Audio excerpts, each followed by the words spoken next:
Shalom, perkenalkan nama saya Nelly Yuliati Koibur, NIM 23010330, Prodi Manajemen Pendidikan Kristen, mata kuliah Komunikasi Organisasi, dosen pengampu Menir Davis Penentuan MPD. Materi kelompok 6 mengenai dimensi-dimensi komunikasi organisasi. Pengertian dimensi-dimensi komunikasi organisasi. Effendi mengatakan bahwa kehidupan organisasi dalam prosesnya terdiri dari dua dimensi, yaitu dimensi komunikasi internal dan dimensi komunikasi eksternal. Komunikasi internal terjadi dalam suatu organisasi yang terdiri dari seluruh karyawan semua level yang disebut publik internal.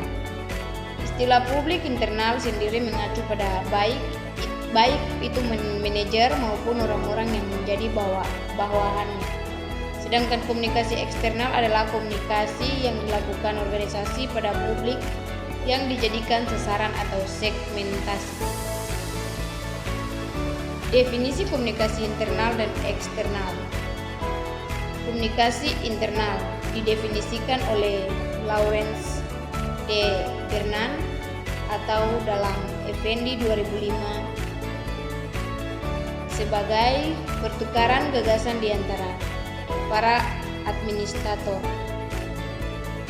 dan karyawan dalam suatu perusahaan atau organisasi guna terwujudnya tujuan perusahaan dengan strukturnya yang khas atau organisasi, dan pertukaran gagasan itu berlangsung secara horizontal dan vertikal di dalam perusahaan yang menyebabkan pekerjaan atau operasi dan manajemen berlangsung.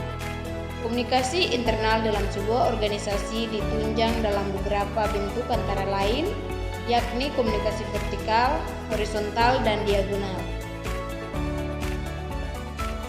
Effendi 2009 seri 122. Dan komunikasi eksternal adalah semua cara yang dilakukan oleh organisasi untuk berkomunikasi dengan khalayak yang dijadikan sasaran organisasi.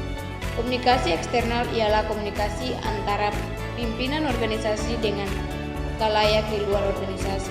Tujuannya adalah menciptakan dan memelihara niat baik atau goodwill dan saling pengertian antara organisasi dengan khalayak. Contoh dimensi-dimensi komunikasi organisasi. Yang pertama, dimensi verbal.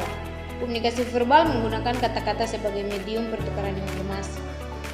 Contohnya adalah percakapan lisan atau tulisan. Yang kedua, dimensi nonverbal. Komunikasi nonverbal melibatkan ekspresi wajah, gerakan tubuh, kontak mata, dan nada suara untuk penyampaian pesan.